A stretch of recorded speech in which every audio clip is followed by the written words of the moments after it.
Hey guys, it's me, Letitia, back for a Stitch With Me video. I am stitching in Ever So Little design, elephant number 7. This is the finished piece. Oh, it's Ever So Little number 7, the elephant.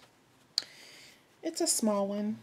It's 3.5 inches long by 1.5 inches wide. This is a lovely project bag I have for some background.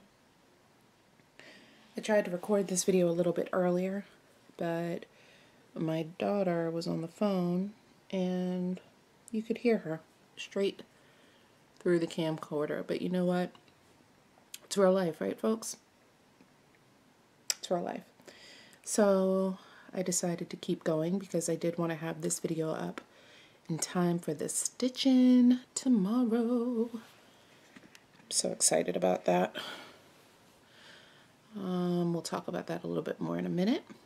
But I'm about to start a new thread, so I wanted to start off, I think it was Yvonne that left me a message on my last Stitch With Me video. She was asking how I was starting my threads. So I hope you guys can see this, but if you can't, Carolyn Mazzio did a really good pin stitch tutorial that's much better, much better than what I'm about to show you, because I don't even know how well this will show up because it's 40 count fabric that I'm using, so the holes are teeny tiny. But you can search for diagonal pin stitch, which is what I'm about to do, on YouTube, or just pin stitch, P-I-N, pin stitch tutorial, and you'll see videos that are probably done on a much bigger piece, a much better piece of fabric with something that's a little more visually friendly. So to do the diagonal pin stitch, you can start this from the top of the fabric or the bottom. I'm stitching 1/2. So the diagonal pin stitch serves as the bottom leg of your X. So I go in the middle hole between the two holes that are going to have my bottom leg, and I bring my needle up and I wait until I have just the smallest amount of thread left. This is like not even 1/4 inch. And I just hold that down. And then I'm going to go down at the bottom left corner.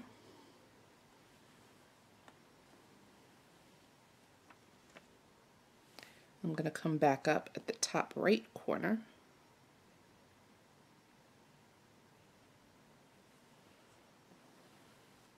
And go right back down in that middle hole where I started.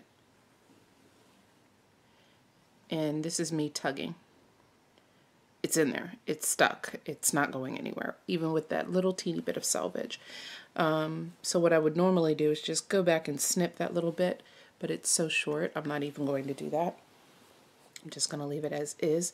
So Yvonne, I'm sorry if I have your name wrong, but that is that diagonal pin stitch. That's how I start my threads on this project, and that's how I end them. And then I just keep going. You're going to hear papers rustling throughout this video because I have the pattern right here. I have some notes right here. So everything is just right here. I really have to be aware of the fact to keep my hoop down. This is a very small piece of fabric. It's a 6 by 6 inch piece of 40 count linen in Rocky Mountain by XGU Designs. Funniest thing with this little elephant. This little elephant has been started and stopped 3 times since Sunday. I go from doing this huge project, well, not that huge, just good sized project, to this teeny tiny 3.5 inch wide, 1.5 inch, or 3.5 inch wide, 3.5 inch long, 1.5 inch wide project. And it's taken me forever simply because I keep changing fabrics. I just did an update video a few days ago, and I was saying I was getting really sassy with the 40 count fabric and 36 count fabric, and I decided I was going to stitch this elephant on some black 40 count. Yeah, that didn't work out. So then I decided I was going to take the piece of fabric that came with the embrace in the kit, and I was going to dye it. And I've successfully dyed fabric before, so not a big deal. Well, it is a big deal when you use too much dye. So I was going to dye it to try to make it this silvery color like I did for the Courtney Collection Peacock that Emily gifted me last year. I dyed this piece of fabric and it came out beautifully. Beautifully. I dyed another piece of Ada that came with the Tia Governor. Feels so funny saying that. Tia Governor, Tia Governor is how we say it, but it's Tia Governor. I dyed the piece of Ada that came with the butterfly kits to make the fabric look aged. That came out perfect. I was very happy with it. Not perfect, but I was very happy with it. So in my mind, I can dye fabric and be careless because I know what I'm doing, right? Yeah. So I took this piece of Ada that came with the embrace, and I took the gray dye that I used for the peacock, and I accidentally used a little bit too much. So the Ada came out blue. And I was like, okay, it's not bad. I can stitch elephants on that. Actually, I have it very close by. That's how it came out. It's not too bad, right? It's really not bad at all. But I didn't like it for the elephants. So I started stitching the elephant on this. And no sooner than I started, I was like, no, I don't like it. So I took it out. And because these are, no, not just because these are silks, but especially because these are silks, I painstakingly frogged each section that I did, because I wasn't about to waste this beautiful thread that was gifted to me. So I received an order that I placed in the mail from XJU Designs. I received a fabric order in the mail yesterday or the day before yesterday. It was the day before yesterday. And Jukas always sends a little gift with your order. Usually, not usually, just usually. Wait 1 second while I concentrate here. It's very small holes. Not just usually, but every single time I order from XJU Design, she always sends some samples of thread. Well, they're skeins of what she sells, the thread that she dyes. But she always sends thread. Well, in this particular order, she must have remembered that I absolutely love Rocky Mountain, because she sent me this 6x6 piece of Rocky Mountain that we're stitching on today. Wouldn't you know it, as soon as I saw it, I was like, this is absolutely perfect for my elephant. Because what I'm going to end up doing, I've mentioned this, if you follow me on Facebook, I don't think I put it on Instagram, I mentioned that I am going to take this little elephant and have it made into a project bag.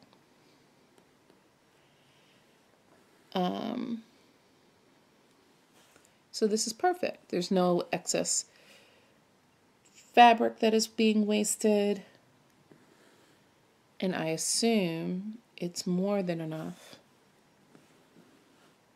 to go into a project bag.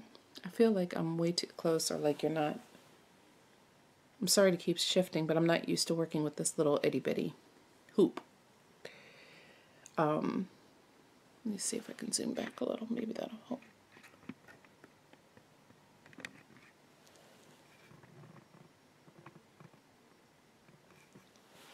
There we go. That might be a little better.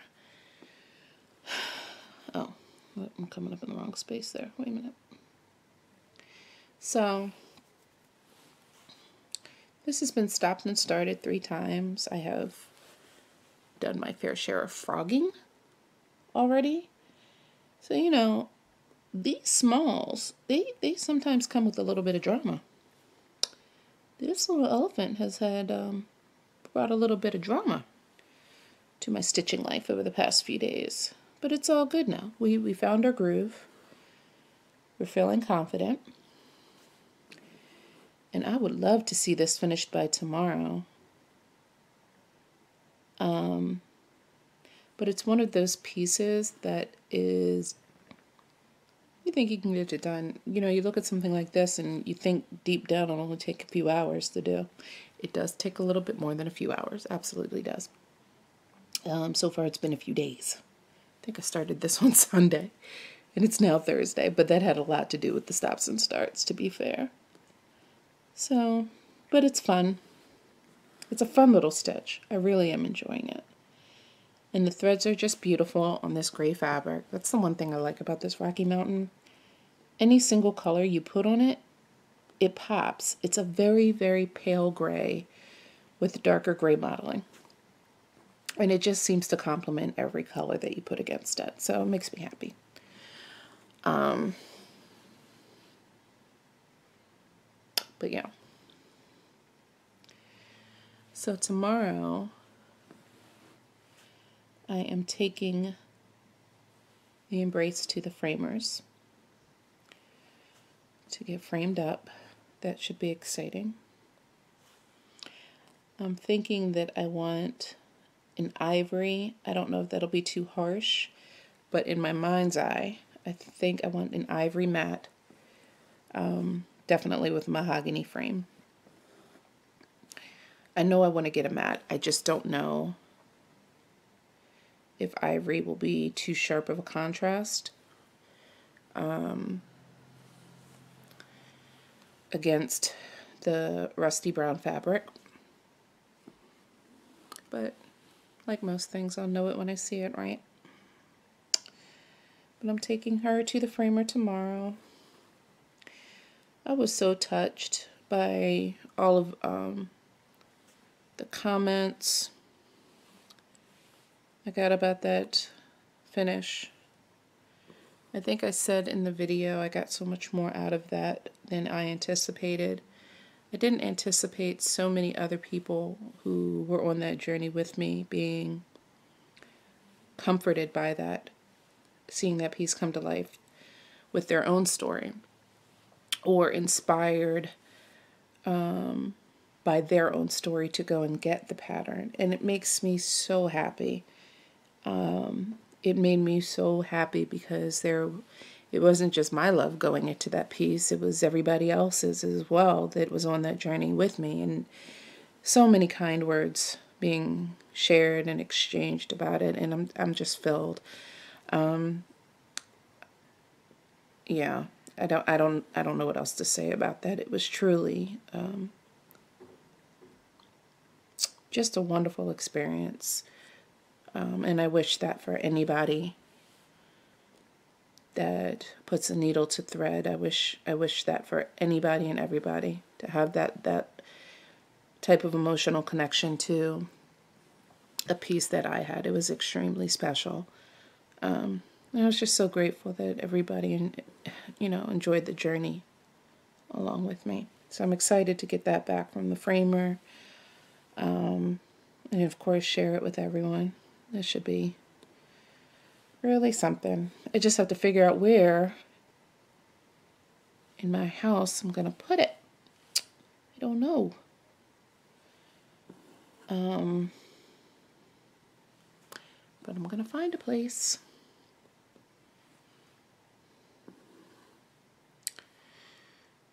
So I was listening to an audiobook last weekend. I put something on Instagram about it because that's where it was first mentioned to me. Becca Stitches, I don't know if she watches my channel. Becca Stitches often posts a book that she's reading or gives a review about a book that she's read. And she was the one that posted about The Good Daughter by Karen Slaughter. And apparently, I was late getting on the Karen Slaughter train. She has about 24 books that she's written so far, and she is a suspense thriller writer. That's her genre. But this book, again, The Good Daughter, Karen, Karin, Slaughter, was so good. It had me in from like the very first page, literally on the edge of my seat the whole time. And there were times when I had to stop stitching to pay attention because I was so engrossed in what was happening. It was like my mouth was agape and my eyes were wide open. Like I was there in that moment, you know? And it was really good. Now, there was one part of the book, admittedly, that was hard to listen to. It was. But if you like a good thriller, it didn't last very long. It was, you know, to her credit, it was excellent writing. I think anytime an author is able to capture the imagery of a moment with words and put you there in that moment where you're visually seeing what's happening, it's the sign of an awesome scribe. And she was just that. It was a hard moment to listen to, I'll say that. But the book, by and large, was just fantastic. The story, everything. Highly recommend it. I use the Overdrive app for my library to get free ebooks from my library. I also have Audible and Kindle Unlimited. But I mostly get free books from my library, ebooks from my library using Overdrive. And I just found out, I mentioned it in one of my videos last year, one of the viewers told me that Overdrive is an international app. So I didn't know that. But yeah, if it's an international application, so it's not just here in the US. But if you download that Overdrive app, you're able to find your library, put in your library card number, and you're able to download ebooks, thousands of them, ebooks, audiobooks from your library. And the good thing about it is you don't have to do anything to return it. I think the automatic loan period is 14 days, but you are able to extend it to 21 days, which is what I do.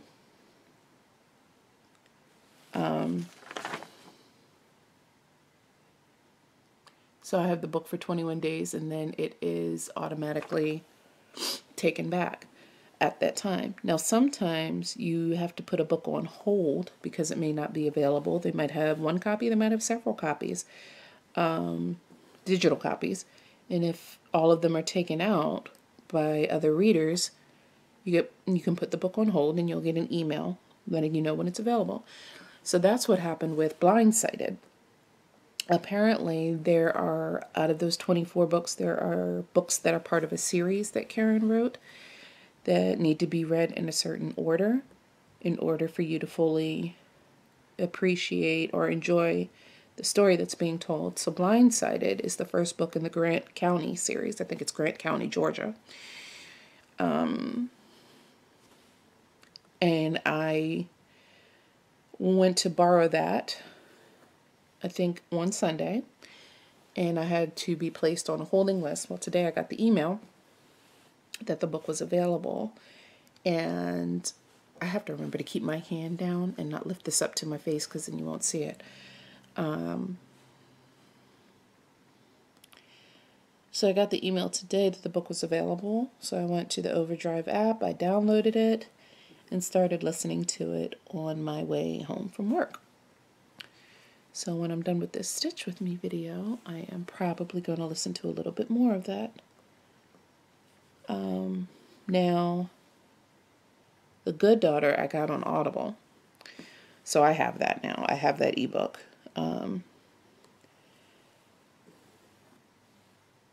But Blindsided, I have to hurry up and listen to it before it's snatched up. Before it's taken back, rather. But The Good Daughter, I think I listened to that and was done in like 2 or 3 days. So it's really good. Just trying to figure out where I am here. So, trying to increase my book reading in 2018. You know how we all have these plans and these spectacular ideas in the beginning of the year, and then it kind of fizzles out a few months later. I'm going to just, try to be a little bit better with reading books, both fiction, nonfiction.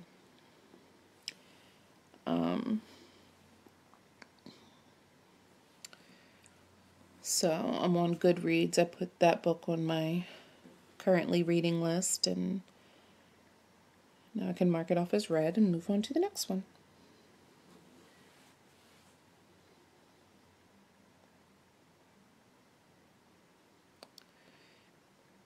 So in Ginger Gerald's last video, he was talking about wordplay. And I think Danielle commented on his video, wordplay. Why did I say that? Well, let me just describe it. I don't know why I said wordplay. But he was commenting on how words are said on a word that bothered him if it was said the wrong way. And he was talking about what I said, the way he says it. I have a knot. Wait a minute. He was talking about the word caramel. That's how he says it. And he was saying he can't stand it when people say caramel.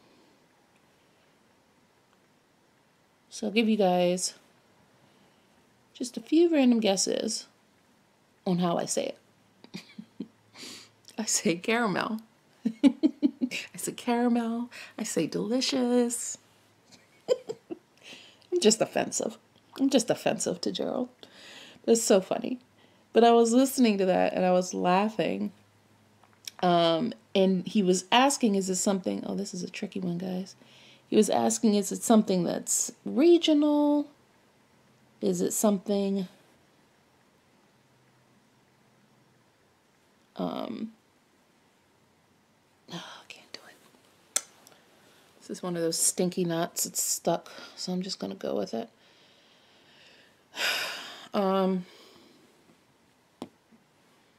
No, I'm not. What am I going to do with this? Let me tell you. Wait a minute. I got to address this elephant in the room. No pun intended, but that was kind of funny. I'm addressing the elephant in the room.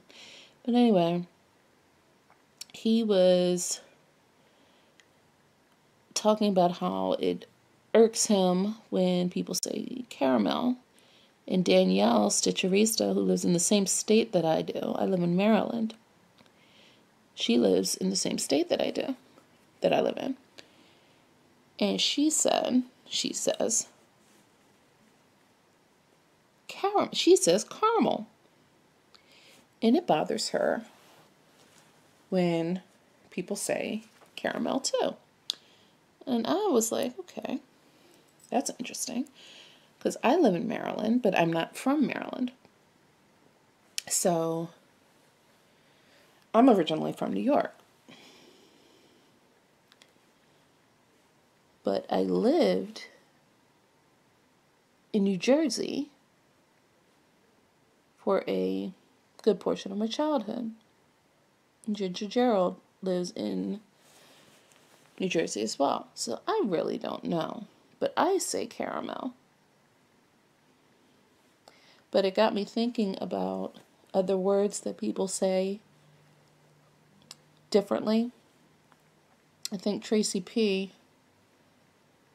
of course this happens on video, guys.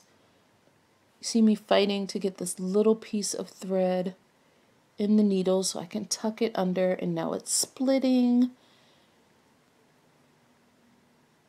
This piece of thread is acting up in front of company, and I really don't appreciate it. But that's fine. We're going to move on. We're just going to tuck that sucker in, aren't we? That's what we're going to do after it's embarrassed me. So Tracy P put out a video, or a tag, a word tag, I think she called it.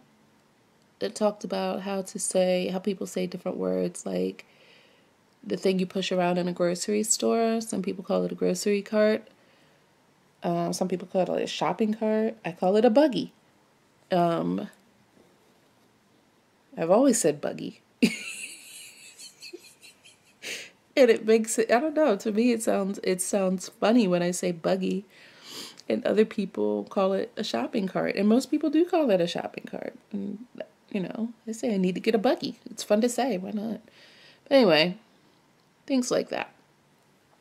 So I responded to Gerald, and I was saying that it drives me crazy when some people pronounce the L in the word salmon, and they say salmon. It drives me crazy. But one thing, talking about regional dialect, like I said, I live in Maryland. And Marylanders have a very distinct accent.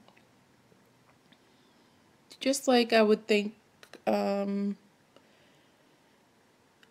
would recognize a New Yorker. I recognized a New Yorker a mile away. There's an accent. So people in Maryland, or that don't live in Maryland, might say Baltimore, while people in Maryland will say Balmer. That's spelled, it's said as if it were spelled Bawlmer, Balmer. And just like if you're from, like I say, New Orleans, Louisiana, people that live in New Orleans probably say New Orleans.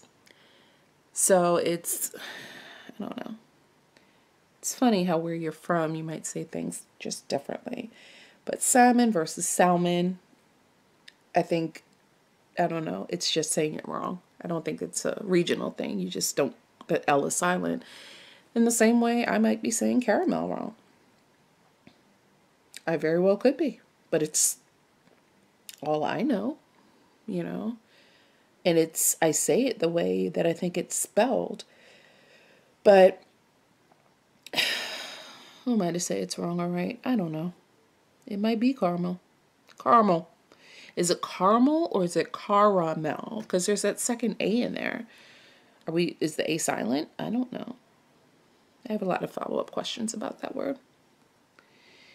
But maybe it's one of those things too, like if you ever hear somebody from England speak, they sound out they sound out letters properly, like specialty stitches. Here in the United States, we say specialty.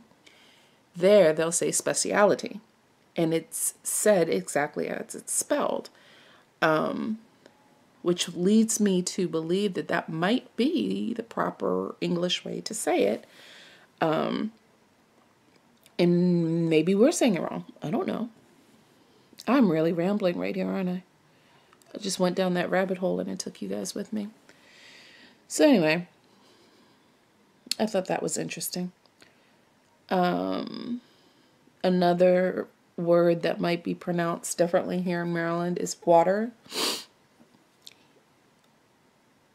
You know, I say water, but if you talk to somebody born and raised in Baltimore, you might hear them say water, like W-U-D-D-E-R, comes out like water. And, you know, it's the accent, it's regional. But I don't know.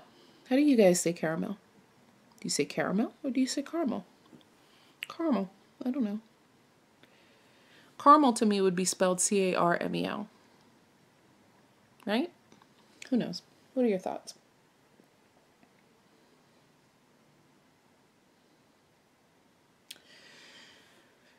Anyway, so Christmas Day, I was talking about the imitation of life in my last video and how, where am I?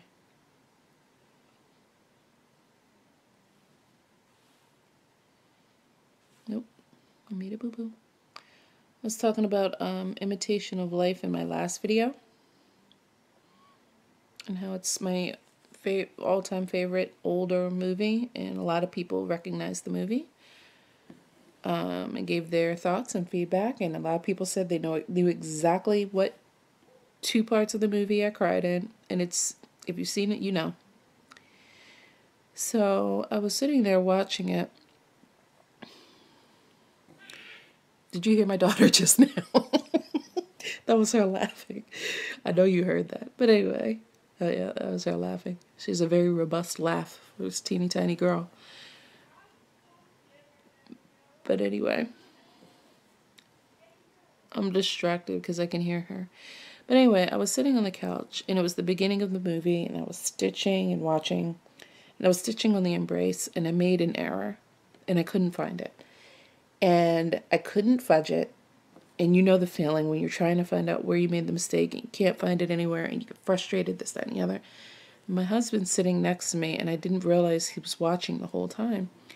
And I was getting so frustrated because I couldn't move on without finding out where that error was, because it was just going to continue to be an error. You know the type. It was going to continue to be an error. The farther I went, the worse it was going to get. So I had to find it. And I couldn't find it, and I just put the stitching down, and I guess I was like full-blown having a fit. I was mad. I was having a tantrum, is the word I'm looking for. And I didn't realize he was watching me, so I looked over at him. You know that moment where you pause and you feel somebody watching you and you just kind of look over? It was like that. And he was just looking at me. And I was like, what? And he started busting out laughing, because he couldn't believe how serious I was about finding that one mistake. And I'm like, you don't understand. If I don't find that one mistake, I'm going to keep making mistakes, and then I'm going to have to take all the stitching out. He said, no, I understand. I just can't believe you got that frustrated. And I was like, my people would understand. My people know exactly how frustrating that is. But he thought it was funny. He thought that was so funny. Now see, if he stitched that piece that I got him, we're going on 4 years ago now. You know the story, if you've been watching me. We went to the L&S in Virginia Beach when visiting my in-laws, Dying to Stitch. If you're anywhere near Virginia Beach, go to Dying to Stitch. They have the most beautiful shop and the most beautiful people. And even though I live 20 minutes from my own L&S, that's my favorite L&S. Dying, like D-Y-E, Dying to Stitch.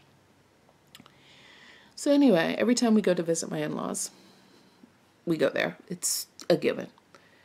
So we went there one day, and it was the first time my husband really looked at the finished pieces on the walls. And he was in awe of the work that was done. I mean, he was admiring a shepherd's bush pattern, a shepherd's bush piece that was completed on the wall. He was really, it's like that's when it truly hit him how beautiful this can be, because he's seen what I've done. But to look at all these pieces on the wall and really pay attention to the stitching and the work that goes into them, with his newfound understanding, you know, with his understanding of stitching based on what he's learned from me, he truly appreciated it, to the point where he got his own pattern. He decided in that moment he might be ready to give it a go.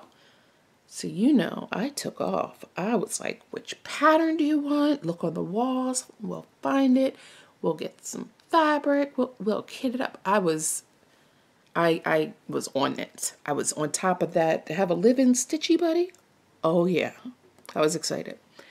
So he chose 100 Years by Lizzie Kate. We got it kitted up for him. We got him some even weave. I don't think we got him linen. We got him some even weave. We got him some even weave. We got the DMC. He chose his own colors. It was a very exciting moment. I mean, it was really, you can imagine, right? So we get home and it goes in the closet. He told me I couldn't touch it, that he wanted to do it himself. And I was like, well, let me just start it for you. He said, no, let me do it, because if you quote unquote start it, air quotes, you'll take over the whole thing. And this is true. So I was nagging him. When are you going to start it? When are you going to start it? He's like, oh, I'm getting to it. And this is like a year had passed. 2 years had passed. I mean, it was so bad. I was like, all right, I'm just going to take this out of the closet and wrap it up for him and give it to him as a Christmas present. Like a real subtle reminder. I never did that. So finally, 3 years passed, and he was like, you know what? I love what you do. I fully support you doing it, but I don't think I'm going to do that. He finally admitted it. I was like, no kidding, but fine. I was like, okay, I'll stitch it for you. He was like, that's fine. So I never went into the closet to get it, because he put it in the closet on a high shelf as if he was hiding it from me, right? And I go into the closet recently, like in the past week or two, to look for it, and I pull out the Dying to Stitch bag, and there's an American flag in there. Now, here's the story behind that. The reason that we were there that weekend is because my brother-in-law was retiring from the Navy.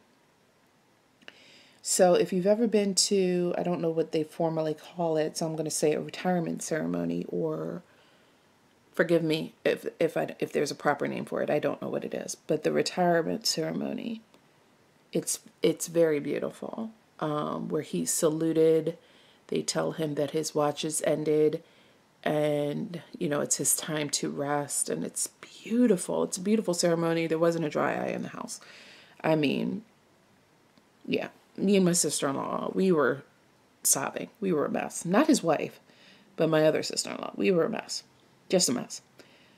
So he comes around during part of this ceremony, and he has an American flag that is folded up in a very particular way that is given to certain members of the family. So my husband, his sister is Jay's wife.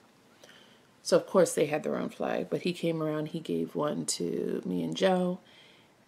He gave one to Joe's sister and her husband, to my mother and father-in-law, members of the family got a flag in his honor, And we kept saying we were going to get a shadow box for it. We wanted to get a shadow box for it, but we never did. Now the whole time, all this time, keep in mind I said it's been like 4 years, I thought this flag was in another location. And we just never got the shadow box for it. So I look in the Dying to Stitch bag, and that's where the American flag is. And nobody knows what happened to the pattern. Now the good thing is that it brings this flag back to the forefront of our minds. So now we're going to go get this box, the shadow box. That's a good thing, because, it's pretty shameful that it's been in the closet, to be honest with you. But after all this time of talking about this pattern and when are you going to stitch it, now nobody has any idea what this poor Lizzie Kate pattern is. Nobody knows where it is. It's just sad. He held it hostage, and now we've lost it. What can you do? But it's okay. He's still my biggest champion when it comes to this. So that's all right. He doesn't have to be my stitchy buddy. He's still my stitchy buddy. But, yeah.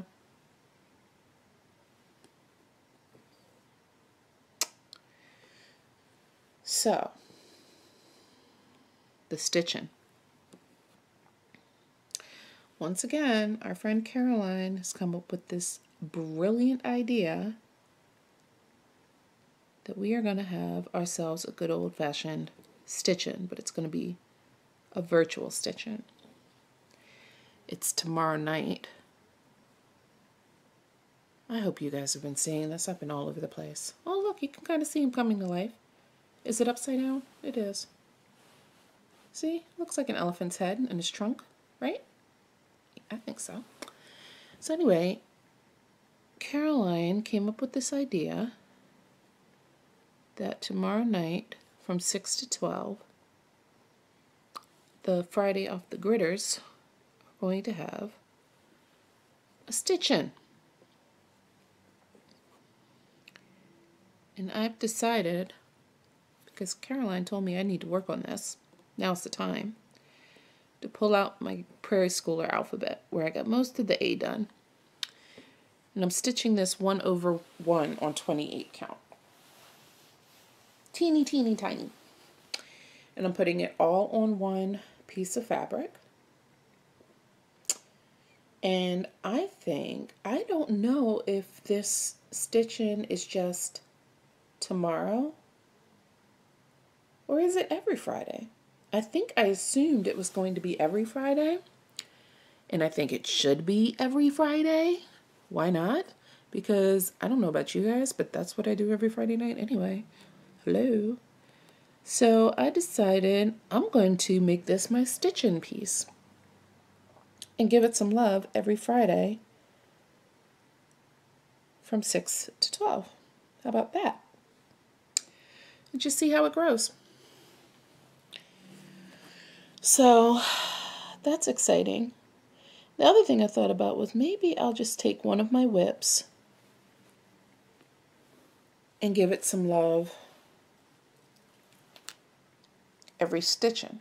And I was like, no, I think I'm just going to take one big whip and just work on it every Friday. One that's not actively going to be in, oh, I don't even know if I'm doing a rotation, but you know what I mean. So we'll see how that goes. But I have been anxiously waiting for this stitch-in since she first mentioned it on Monday. Maybe she mentioned it in her Friday off the grid video. I don't know. It was one of those two. But I've been waiting anxiously for it ever since then. Because I think it validates my behavior, if I'm being honest. Because like I said, I do this every Friday, where I come home from work, you know, have dinner, and then it's stitchy time until it's bedtime. And that's how I wrap up my week. So now it's kind of like I'm validated because it's no longer something that I just do. It's an event. It's an appointment, you know? So, yeah. That's how that goes down in my mind. But I'm excited about it. Other people seem to be excited about it. This whole Friday off the grid thing just keeps getting better and better. Doesn't it? So in last week's video, Caroline posted in the Friday off the grid group if anybody had any questions that they wanted her to answer on the video, post them, and she would answer them in her video. So I took some of those questions. I thought I might answer them. Maybe some of you would find it interesting. So Adrian asked, how do you decide what to stitch on? What catches your eye? What catches my eye, if the question is, how do you decide what pattern you're going to choose? I like patterns that have any type. Do you hear my daughter singing? She's on my video and she doesn't even know it. She'll love that.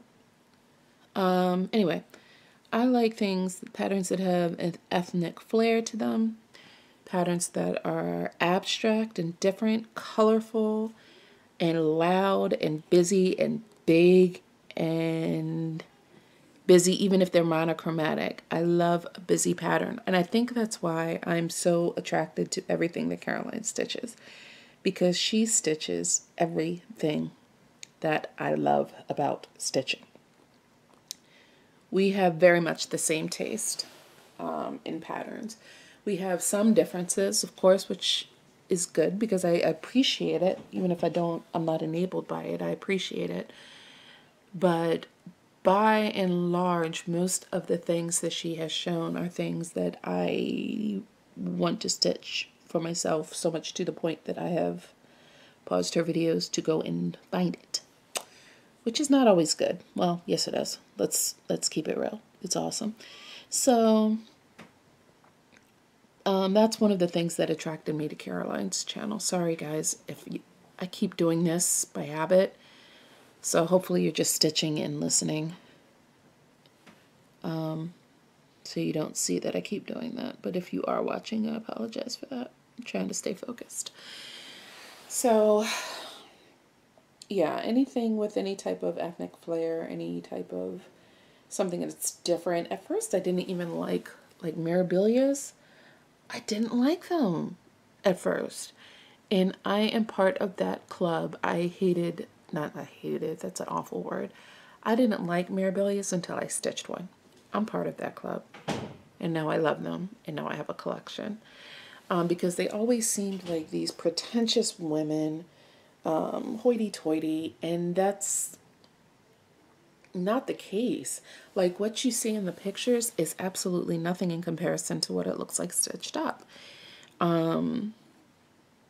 So there I can tell how my tastes have varied a little bit, but yeah, mostly things that are different or loud or busy, colorful, things like that. I love them. Craig asked Caroline her Needlecraft story. I told this story, I think, in my very first video. I have always been into needlework, whether it is, well, not needlework, I'll save the fiber arts, whether it was yarn or thread. I've always been into it. And my mother is a quilter. Her twin sister is a crocheter. My aunt, their younger sister, is an outstanding seamstress. So fibers are always in my family, have always been in my family. Even beyond the last generation, beyond that, fibers have always been in my family. So I learned how to crochet when I was 8 years old. I asked my mother to teach me how to crochet. And I made this pink scarf that was crooked and uneven, and it was the best thing ever.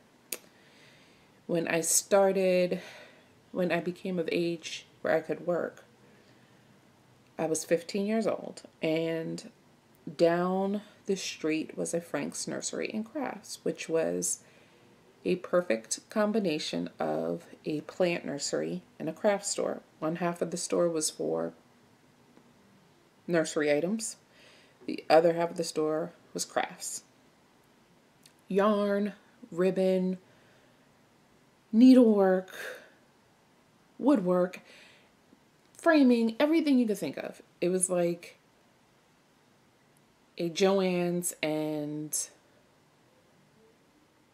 I don't know. They don't even have just plain nurseries anymore, do they? It was like a Joann's and a plant nursery just mixed into one. It was great. And I knew that's where I wanted my first job to be, so I could get a discount on yarn. Because that's where my head was at 15 years old. I don't know about you guys. My head was on yarn. My mind was on yarn. Anyway. So, a lot of times people would come through my line, and they had cross-stitch kits. And back in the day, we only used, well, at that age, the only thing I knew about DMC floss was it was used for friendship bracelets that we would make. So back then, you could get DMC floss for next to nothing. What was it, like a quarter back then? 20 cents? It wasn't even a quarter. It was like 20 cents for a skein of DMC. So, you know, as a kid, you could get a bunch of different colors of DMC floss and make all these cool friendship bracelets. And that's what we did as a teenager. But anyway, I used to see these kits coming across when people would check out. And I would look. And I remembered when we lived in New Jersey, I was outside playing. And there was this woman that was sitting on the stoop outside of her townhouse. And she was sewing something. And that was in a time when you could go up to a stranger and ask them what they were doing. And that's what I did. And it was, I will never forget it. I think it was a needlepoint she was working on, and it was of horses. And I was so fascinated. I stopped playing and I just sat down next to her and I watched her. And I always remembered that when I would see these needlepoint kits or cross-stitch kits come across, when somebody would get one, when they would come in my line and I would ring them up, I would always remember her. And finally I got a kit. And I think it was something small, like a smiley face. It was something very small. And I stitched it up. And I started on stamped cross stitch. And I remember being very confused about counted cross stitch because I saw the blank fabric and I was like, where's the picture? How do you know what to stitch on? And I just didn't get it. And finally I did get a counted cross stitch kit, but I was into stamped for years, for a long time. Well, as a teenager. And I think maybe as an adult, that was my first time, young adult. Maybe that was my first time getting a counted cross stitch, and I read the directions and I was able to figure it out. And basically I was self-taught. And I was on and off. I always had like a cross stitch going on somewhere, one or two. Not like now. Nothing like that. I didn't become a cross-stitch addict until I realized that there were cross-stitch groups on Facebook. And then I found Stitching May on YouTube. And it just went downhill from there. I became an addict. And it's okay. That's where I found out about full coverage. That's where I found out about kitting up your own projects. I actually had to ask somebody, what does that mean to kit something up? I keep hearing people say kit something up, and I had no idea what that meant. And then when they explained it to me, I was like, oh my gosh, you can get patterns and get the stuff yourself. You're not limited to what's in Michael's and Joann's. Then I discovered Etsy. Oh my gosh, and then the world came to an end when I discovered 1, 2, 3 Stitch. Woo, done. Done. So that's how I fell down the rabbit hole, and I have been happily at the bottom of the rabbit hole ever since. Let's see. Carla asked, which part of the process do you enjoy the most? Planning, starting, making it to the finish, the FFO, or somewhere in between? Absolutely planning and starting. I love the idea of finding a pattern and thinking about the colors, thinking about the fabric, getting all the stuff together. It's all bright and shiny and new, and you have it all organized, and you find a good floss tube, and it's a night where you don't have to get up early in the morning, and you can just dive in. And it's the best. I love it. I do love the finishing. I won't say love. I like the finishing. I obviously like seeing the end result. But I am a process stitcher. So when it gets to the very end of a pattern, I want it to end. And it becomes tedious. And it gets to that point where it feels like it's never going to end. Do you know that feeling? Like when you get to those last however many stitches and the end is right there, but oh my gosh, there's that one ninja stitch in the corner where you got to go back and do that, and there's stuff that it just never seems to end, and it, you just want it to, but it won't. So yeah. And even when I finish something, I do have that bin of shame where the finished product will go in that bin, and there it'll sit until I decide to do something with it, because as soon as I finish something, all I want to do is start something else, because I'm a planner and a starter. What else is on here?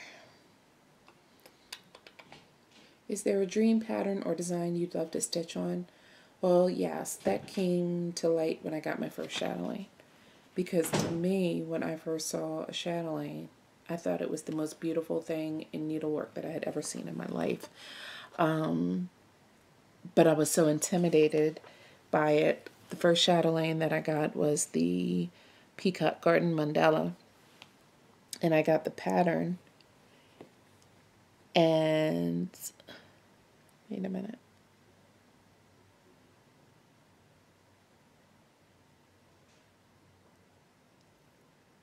Sorry, I gotta figure out where I am.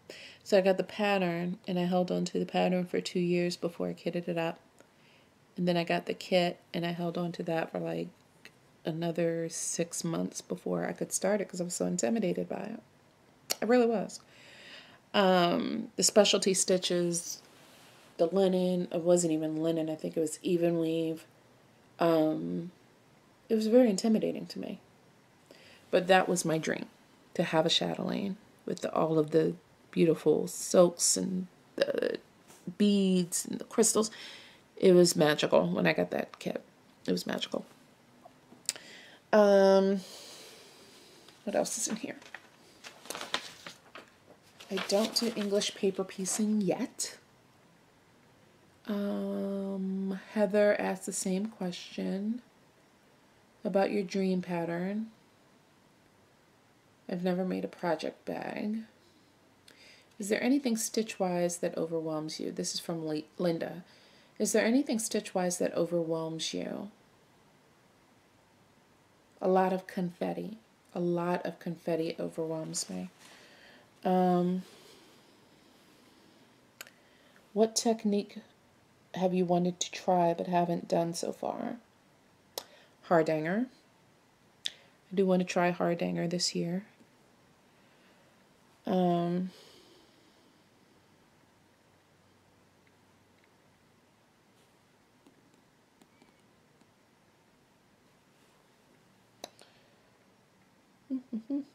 Are there patterns out there that you look at and say, no way am I doing that, it looks too complicated? Well, since I've dipped my toe in the chatelaine waters, in Northern Expression needlework waters, no. Northern Expression needlework is chock full of specialty stitches, and I kind of learned what I do know about specialty stitches when I did Spanish diamonds. So there isn't much that intimidates me as far as needlework since I've tackled those two. Except Hardanger. I'm sitting here lying. Hardanger scares me. And somebody gifted me a kit that they had for a long time that they said they were never going to stitch. So they gifted it to me because I said I wanted to try it, which is very sweet. And I'm going to do that kit.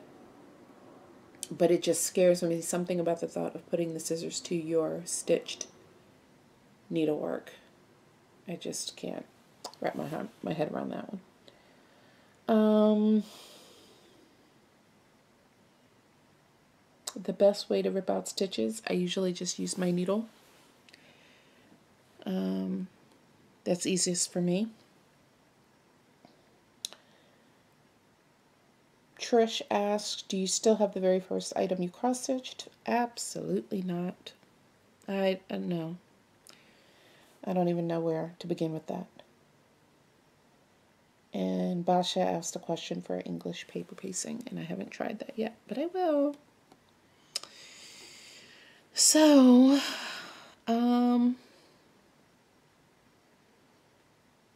this is actually the last stitch in this section. You guys have probably spent the majority of this video looking at that, haven't you? Because I keep pulling this up to stitch and I keep forgetting to do that. So I don't know if I'm going to use this one for a Stitch With Me pattern anymore either. Actually, by the time I do my next Stitch With Me video, this will be done. So yeah, if it's on the scroll rod that doesn't really move, it's a lot easier. But I find I keep pulling the hoop closer to me, so I apologize if you're trying to watch this video. But I hope you got a lot of stitching done while I rambled on. If you have any questions that you would like me to answer, feel free to post them below. But I am going to wrap up this Stitch With Me session. Even though you couldn't see it half the time probably, I promise you I was stitching. So there's the progress that I made on our elephant. We have a trunk and 3/4 of a face. So I tried to make it to the hour in over club, and it looks like, oh, I think I just made it. I thought it said, I'm looking at the number upside down on the screen, so I did make it to the hour in over club. But anyway, I hope you guys enjoyed this. I hope you had a lot of stitching done. I will see you party animals tomorrow at 6 p.m. Eastern Standard Time for the big stitching party. Until next time, talk to you later. Happy stitching. Bye.